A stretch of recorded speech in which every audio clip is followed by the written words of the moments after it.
What's going on YouTube? Your boy Distant Coder here. So today I'm bringing to you guys my Unchained deck profile. So basically this is a deck that I've been playing for a little while now. I've been playing it since before they put the list that put Multi-Faker to 3, and I've been playing it ever since as well, and I've been doing pretty good on Dueling Book with it.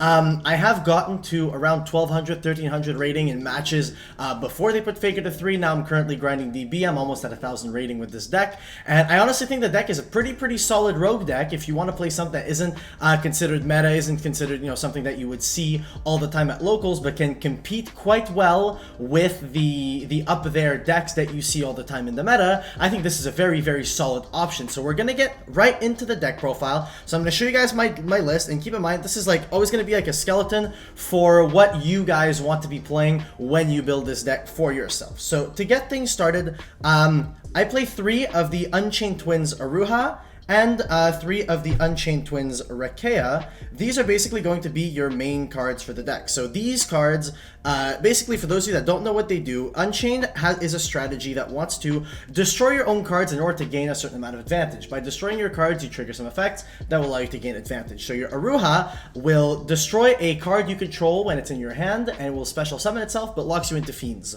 And the Rekea will quick effect target a card that you control and destroy it. So I know that doesn't seem like much. You're like, why am I destroying my own cards? But Aruha and Rekea also have the effect that if they are destroyed on the field, they can float into another Unchained monster. So it's the pretty good effects, pretty good cards. And then the newest addition to the deck, the Unchained Twins Sarama. So what Sarama allows you to do is it allows you to target an Unchained card in your graveyard, set it to your field, then destroy your card you control. But if you have an Unchained card in your grave, you can set that card, then destroy that same card, and then that card will end up floating into something else. So Sarama's pretty much essentially always a +1, so this is a very insane card that they added to the deck, and I'm really happy that we got the Sarama.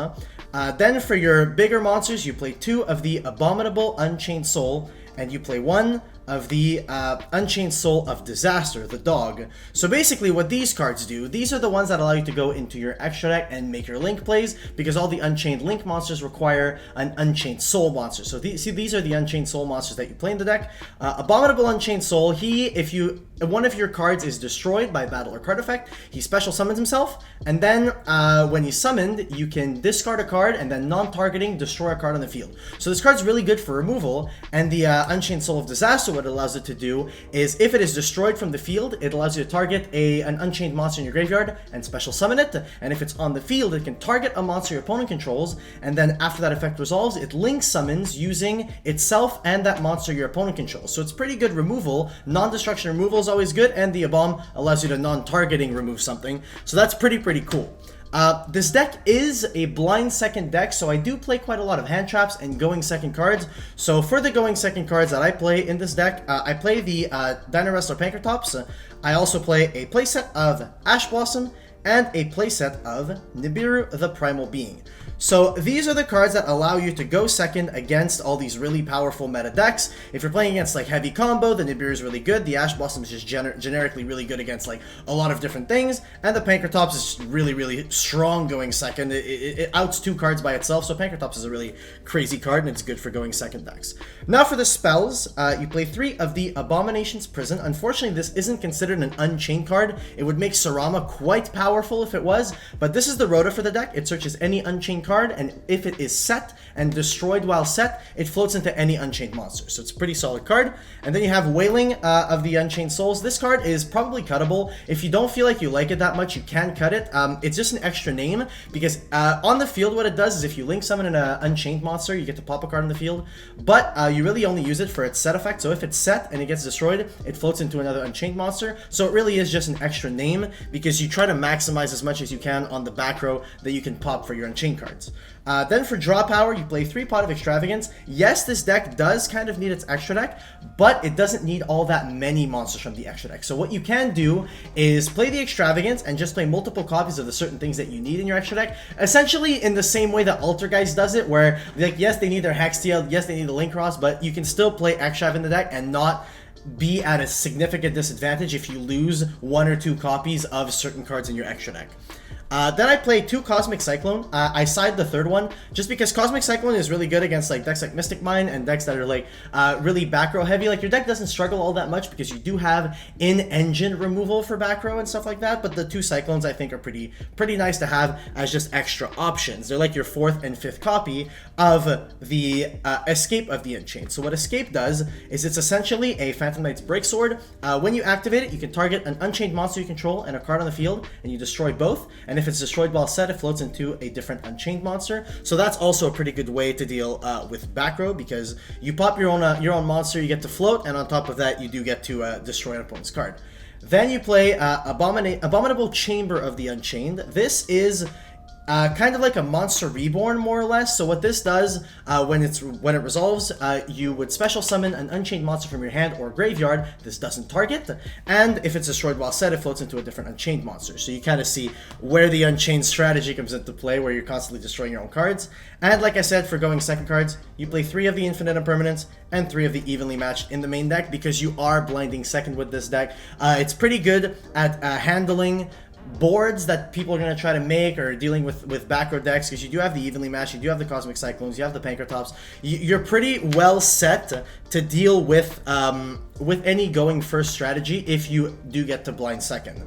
Now for the extra deck, because that's basically it for the main deck. The only things that I might change a little bit, if you want to cut a Wailing for like the 3rd Cyclone, you can, and the Nibiru the Primal Being, I'm considering putting off to the side to put in Ghost Ogres in the main. I haven't tested that much, all that much, so it is something that I am considering doing. So in the future, that is something that you can consider if you want to be building this deck. So for the extra deck, Unchained Soul of Rage and Unchained Soul of Anguish, you play 3 copies of each because you do play the Pot of Extravagance. So what these cards do, you have your Link 2 and your Link 3 Unchained monsters. These both have an effect where you can Link Summon using your opponent's cards. So the Unchained Soul of Rage, during your opponent's main phase, you can target a special summon monster they control, and you can Link Summon using only Unchained Soul of Rage and their monster to make a Dark Link monster. So more often than not, you're going to be using Rage to go into the Anguish, unless you go into something else. I'll show you the rest of the extra deck in a second.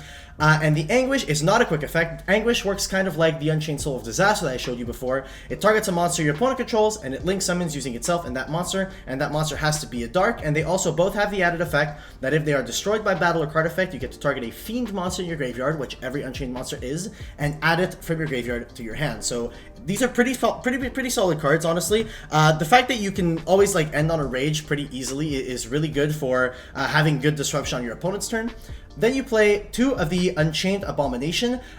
This is an Unchained card, but it's not even all that insane in Unchained. Like, it's pretty good, but you're not going into it all the time. That's why I only play 2. More often than not, you're going to be going into something like the Nightmare Unicorn, because it is a Fiend. So even if you are Fiend locked and it is a Dark, you can go from Rage, link off one of your opponent's monsters, go into the Unicorn, and then Unicorn on their own turn. So it's pretty solid to have removal. It's good against that Emancipator because you get to clear the Block Dragon and literally just shuffle it away. And usually if they lose access to the one Block Dragon they have, they lose a lot of their grind game and their advantage game.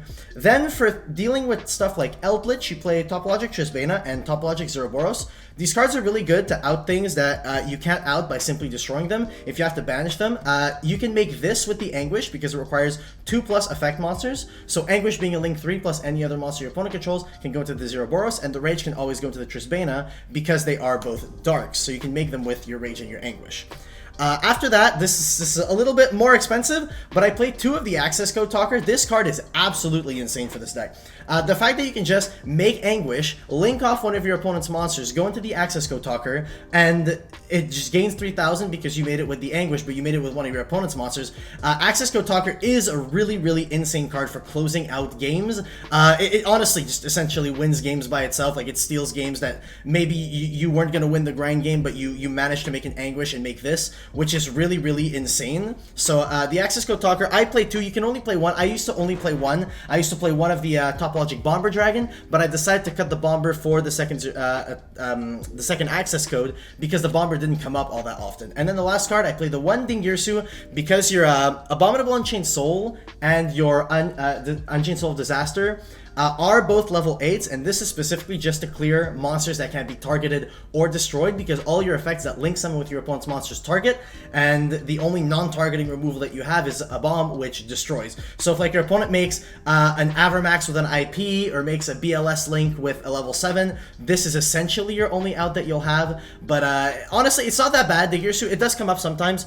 Even if you banish off the extra, like, you know, you have to have it as a toolbox option. Then off to the side deck, I play a pretty heavy artifact package. I play the Artifact Scythe, the Artifact Lancia, and I play 2 of the Artifact Sanctum. Now, I know this seems like a weird ratio for the Artifact Sanctum. It's because I do play Trap Trick in the side as well, so I'll get to that in a second. If you don't want to play the Lancia, you don't have to. You can genuinely cut the Lancias to, like, put the Nibiru to the side and put the Ghost Ogres in the main. That's what I've been considering doing. And I think I probably will do that. Cut the Nibiru to the side, cut the Lancias out, and put Ghost Ogres in the main. But my Ghost Ogres haven't arrived yet, so I haven't updated the deck list for that yet. But yeah, the Artifact package is pretty solid for going first, because you are a blind second deck, so a lot of times your opponents will make you go first in games 2 or 3, depending on which ones you win. So the Artifact package is pretty solid for locking your opponent out of doing stuff, because your deck can pretty much OTK, and if your opponent commits to the board, you can start linking off with their stuff and going into big monsters to push for game. Going second, sometimes I like to put in the Dark Ruler No More. Playing against decks like Adamancipator or very combo heavy strategies that don't necessarily just lose to Nibiru or something like that, but lose hard to Dark Ruler No More is pretty good. Also, if you Dark Ruler No More a full Adamancipator board, more often than not, you're able to clear the entire board, because you can link off some stuff, you can beat over some stuff. You have a lot of ways to remove a board if you do Dark Ruler No More, even if into a completely full board. So the Dark Ruler No More is rarely just wasted. Then I play the third Cyclone, as I said. You can put this into the main if you want to cut the Wailing. Personally, I like to have it in the side for if I'm playing against a back row matchup. And then I play 3 Trap Trick. I don't know if I'm going to be playing 3 or 2 in the future, specifically because of the last card that I'm going to be showing to you in the side. But Trap Trick is good, not only because it gets you to your artifact package in the form of Sanctum, it's also really, really solid because it allows you to get your Unchained trap cards. So if you don't see your Unchained back row, Trap Trick is just essentially 3 additional copies of Chamber or Escape, which are both really solid cards. You can get the Escape for Disruption, or if you didn't end up using the Trap Trick, you can always use the Trap Trick in the end phase to get a Chamber and get a Reborn from your graveyard. So Trap Trick is a very versatile card for the deck if you are going first. And then the last card, I don't have them yet, they're on the way. It's 2 Heavy Storm Dusters. You can play Lightning Storm, but personally I think the Heavy Storm Duster is a lot more solid in this deck at the current moment. If you want, you can cut 1 Trap Trick and play 3 Heavy Storm Duster if you want to play it like this. Personally, I'm liking triple Trap Trick 2 Duster, but you get to you know, use it however you see fit, whatever you think is the correct way to play the deck, or if you just want to test out my list and see how you like it. But anyways, guys, that's it for my Unchained deck profile. I've been doing very well with this deck, and I hope you guys do well with it too. I hope you guys really enjoyed this. And don't forget to check out cardbrawlers.com if you guys want to purchase these cards. Cardbrawlers.com using promo code CODER5, you will get a 5% discount on everything you purchase in that store. So anyways, guys, I hope you enjoyed the deck profile, and I'll see you all next time. Have a good one, guys. Peace out. Bye!